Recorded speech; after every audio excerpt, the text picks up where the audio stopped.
I want to take a few minutes and share some experience in constructing budgets for grants with a special focus on federal grants. Developing a budget consists of two parts. The first is figuring out all the actual numbers or costs, and the second is the written justification for the costs. In this video, we'll briefly discuss both. Before you start hashing out the budget, there are a few things to do initially that will help you down the road. The first is to reflect on your project. In the previous video, I presented the 6 W's framework, which should help you envision the big picture. The second thing to do is to return to the RFP.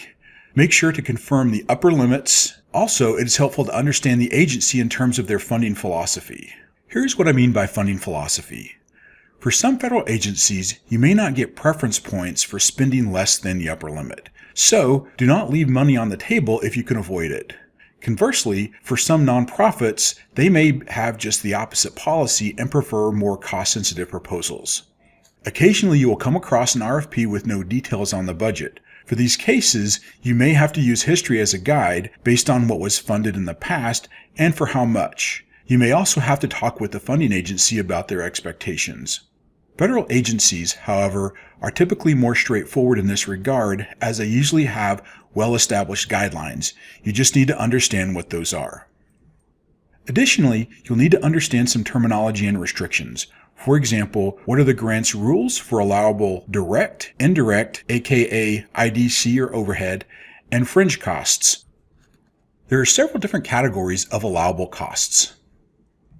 By the time you finish constructing your budget, you will likely know these by heart. In my experience, human capital or labor expense usually accounts for the highest share of the budget. However, if the budget is for the purchase of specialized equipment, this may not necessarily be true. Federal agencies, such as USDA, have specific forms you will have to fill out regarding the budget. However, before you jump into the forms, start small. For example, work in Microsoft Excel first. For smaller grants and non-federal entities, such as states or NGOs, you may not have clear guidance on the budget format, since they may not use a standard form. In this case, talking to the funding entity in more detail about the budget is a must. Now, let's take a quick look at using Excel for an example budget. In this example template, I already have several things built out. So I've got a lot of information up here about the grant, who the principal investigator is, the periods, a reference to the year, the IDC rate, a list of different personnel built in, the fringe for these individuals, and then some of the other expenses. So a couple of notes about this form. The first is this IDC rate. I have it built into the formula down here. And it goes across all 4 years. So if you're using this template, instead of trying to rewrite the IDC formula, just change this number here. I also have a note here about what the indirect cost rate is. Notice in the form I have this built out for 4 periods. You can add or subtract as many periods as you want. You can also add and subtract as many personnel as you need to. As a habit, I always put the fringe rate for the individuals next to their name when I'm doing the fringe. The fringe may or may not be something that you actually include in your budget.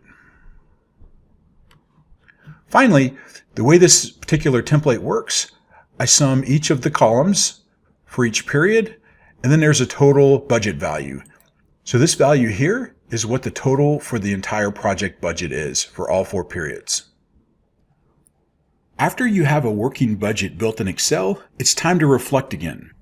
You can do this by reflecting on the 6 W's, and it may be helpful to go back to the RFP and review the guidelines and the budget limit. Once you have your budget built and you are confident about the numbers, it is time to fill out the official budget form. The one displayed here is a popular one, and I got it from grants.gov. It's used by agencies like the USDA. Also, for a point of reference, it's called a Research and Related Budget, or R&R budget. Note that there are some technical things about how the PDF works, which, if you have never done one of these before, can be really confusing. So let's take a quick look at this form. So here's the Research and Related Budget, or R&R budget. The budget form itself consists of 4 initial pages. There are a couple things I want to point out. So the first is, on page 3, you've got the ability to add a period. So referring back to the Excel budget, I had 4 periods, so I've got to do this 4 times. That means I basically have to fill this form out 4 different times. However, we'll just fill out the first 3 pages because this last page is going to aggregate across all the different periods. Something else on this third page is we've got this add attachment, and this is with the budget justification. And so when you click on this button, it'll pop up a browse menu for you to search on your computer. So I've got my example budget justification I can upload. Click open, and it shows up into the box. If you make a mistake or need to redo it, you can just hit the delete attachment. You can also view the attachment. I'm going to delete this since this is just the example.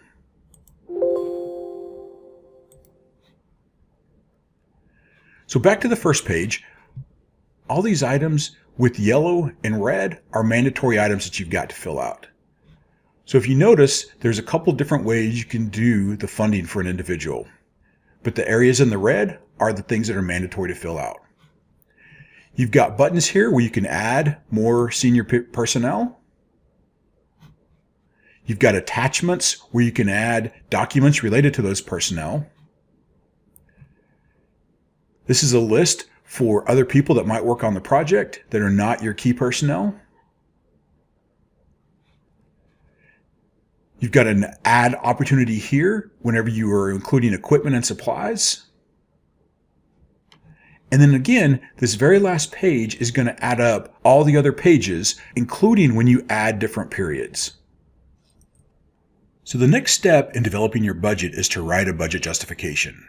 For some federal grants, as I highlighted in the form we just looked at, this gets attached to the PDF document. In the budget justification, you must identify each category of costs and break these down with a little more detail. For example, identify each of the key personnel and provide the funding amount. Make sure to include the fringe if it's part of your budget. You need to include the effort, which is a percentage of the person's full-time employment, or FTE, the time periods, and an explanation of what the person will do. Let's quickly look at an example of a budget justification. So I've got this document down to 1 page, but sometimes these documents can be 2 or 3 pages depending on how much detail, how much personnel you have, and also how many different costs you've got associated. So if you note, I've got each of the key personnel, I've got other personnel, I've got my travel costs, I've got other direct costs, so supplies, I've got the subcontractor built in here, and then finally I've got an explanation for the indirect cost. Once you draft the budget justification, make sure to compare it to the Excel budget you created and the budget form you filled out. The last step, once you get to the end of this process, is to reflect. Reflect on the project using the 6 W's, and you might even want to go back and look again at your budget and the budget justification.